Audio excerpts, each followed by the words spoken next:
So my name is Tanny, and I'm a student at law in the University of Ottawa. I have a background in social work from the University of McGill, and today I'd like to speak about social inclusion in university programming that is outside of the academic environment. And what I mean by that, I will not be speaking about non-classroom academic activities. So conferences, cooperative learning, stage, internships. I won't be speaking about that because I feel that the accommodations process for these types of activities are very similar to those in the academic environment. I will be speaking about ad hoc and organized social events, things that are run by clubs at the university, and as well competitive sports, which is my area of expertise. Shameless self-plug myself. Here's a photo of me swimming competitively for McGill University. I am a varsity swimmer. I've spent 3 years swimming on the McGill varsity swim team. I've also trained in SWAD, which is swimmers with a disability environments as well. So I've had that comparative experience. I've swum competitively for the past 3 years, a year and a half at the national level, and this past summer I received my international classification. So hopefully good things coming for the future. There are a lot of advantages to involvement in post-secondary extracurricular activities.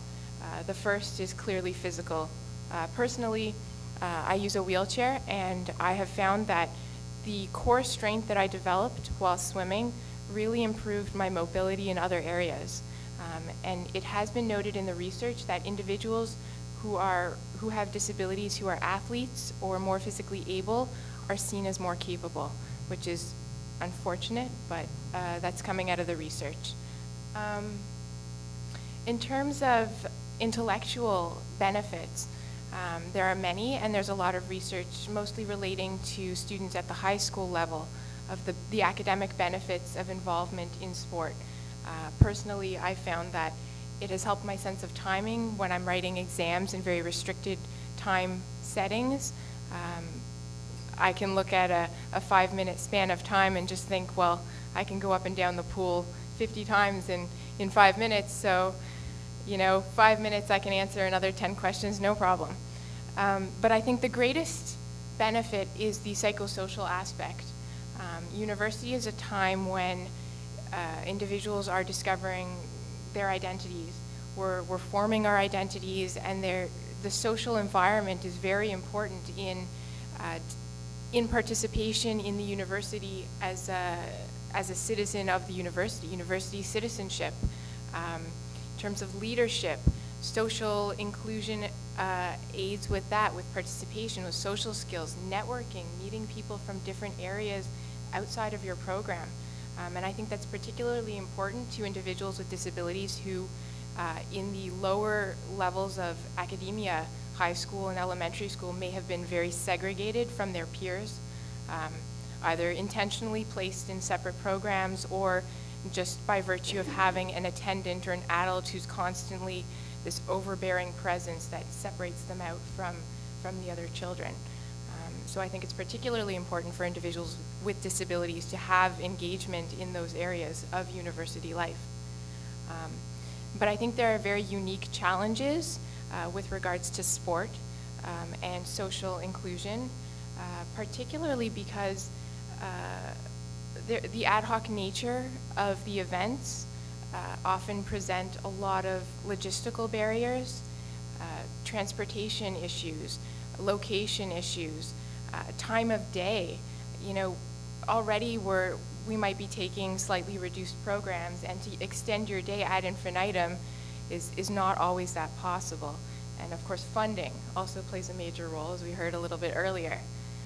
I've been personally very fortunate to be funded by the Quebec government, but I know that a lot of athletes struggle for their funding, and a lot of students in general struggle to come up with the extra funds to participate in social events. And the last thing that I did want to mention was we heard a bit about the medical model, and one facet of the medical model is the concept that individuals with disabilities by virtue of being ill or sick, are released from their social obligations, and therefore are not required to participate or not expected to participate in social events. And I think that trickles down into the policies that you see being implemented and the sorts of accommodations that do or do not exist. But I promise you hope, and I feel that my experience lends to that. I have developed a number of steps to reaching my goals. The first, I would say, is maintaining a self-awareness is very important.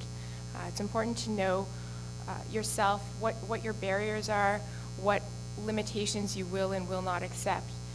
And earlier I gave the example of, we were training in South Africa for 17 days, and I had made all the accommodations to get there. But when we arrived, we realized that the training facility was 5 soccer fields removed from the actual swimming pool. And there was no way to get across that with my wheelchair. Now what happened was, it turned out that because all the other athletes are swimmers and very able-bodied, a different swimmer carried me across piggyback style every single day. And it became a social event because the swimmers that were carrying me were released from having to do the dry land participation before getting in the pool. So it was a competition for who would carry me and not have to do the 100 push-ups and laps around the pool before we got in. But again, that involves being open and recognizing what you will accept as an accommodation and where you place your foot down, and say, no, I really need some formal accommodation here because certain things are not acceptable. In terms of, and that follows with determining your objectives. I went into swimming because I was looking for a way to become active, physically fit, and to engage with other students. I wasn't looking to be a disability activist. I wasn't looking to be, I turned out to be the first disabled athlete in the history of McGill on a varsity team. And that was a little uncomfortable for some of the administration for a little while, but I had some excellent coaches who took some chances on me. I got very lucky. But I went into it because I loved it, and anything else that was a byproduct of it was really incendiary. It was not central to my objective, and I think that's important to set an objective when you're becoming involved in social activities, because there are limitations, and there are so many battles that you face in your regular life that you don't want to take on another one. And that fits into the notion of setting inclusive participation as the norm. McGill University runs a Frosh Week where they run all sorts of activities. And one of the activities was whitewater rafting, and I wanted to participate. So I called and I said, well, I'm bringing my wheelchair. What is the transportation going to be like? And they told me it was a school bus, which is clearly not wheelchair accessible. And when I asked why it wasn't accessible, they told me, well, we didn't think anybody would be interested in participating. They hadn't had any experience with individuals with disabilities participating in these sorts of events. And I think that's important because there's a cycle where individuals with disabilities tend to assume that the supports won't be there, or have to go to such great lengths to put the supports into place that sometimes it's easier just not to get involved.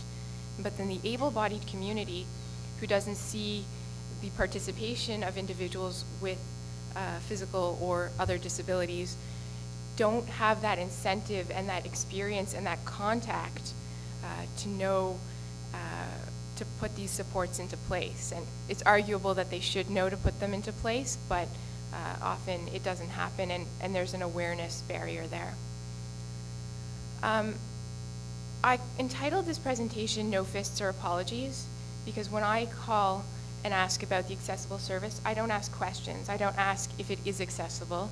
I inform them that I'm bringing a wheelchair, and I tell them these are my needs and what are your accommodations, and if they're not accessible, well, what are your alternate accommodations? Because if it's run by the university, I tend to take no prisoners in terms of advocacy, because I feel very strongly that any university-run events should be fully inclusive, and there's a mandate to make them fully inclusive. But when you're dealing with a social environment, people have no obligation to be your friend, and that's part of normal social interaction. Not everyone will like you, not everyone will want to interact and engage with you.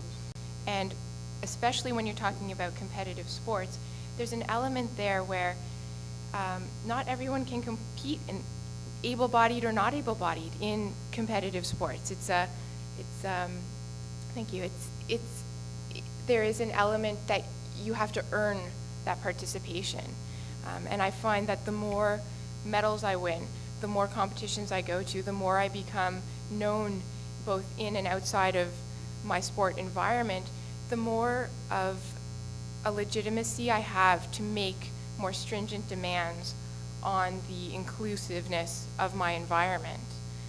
But again, it's a process of negotiation, and it's in its formative stages, I would say, in terms of participation and inclusion in extracurricular activities, because it hasn't been studied as much as it needs to be, and there are not as many recommendations as there should be, not as many places to go to get advice.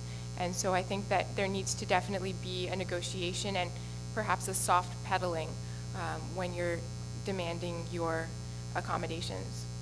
And at times, I would say that you need to recognize the limitations of a sport and walk away. And that goes back to determining your objectives. Why do you want to become involved in a social activity? And is pushing the boundaries of accommodation going to help you achieve that goal or not? If it's going to put you in a situation where you're receiving enormous backlash, well, that might negate the purpose of getting involved in a social activity to begin with. So I think that's an important issue. Administrators, I am talking to you. There should be no excuse in 2008 for sport and social facilities to be structurally inaccessible. It is absolutely inexcusable, and it should not exist. There are a lot of services, public services, community services that have programs that can partner with the university to meet the needs for accommodation in social environments, in sport environments, and funding should not be an excuse. It's the perpetual excuse, and it's not a valid or acceptable excuse, in my opinion. And my last point is that I think with a little creativity, a lot can be achieved. On the screen right now, for those of you who can't see it, I've put up a poster that I took from the University of Ottawa. It's called Wanted. The CSD needs you to volunteer and make your campus accessible. What the University of Ottawa has done is they're encouraging partnerships between able-bodied and non-able-bodied students, and they are encouraging students to come out and volunteer to escort other students to their classes, and there's no reason that that cannot be done in the social environment as well.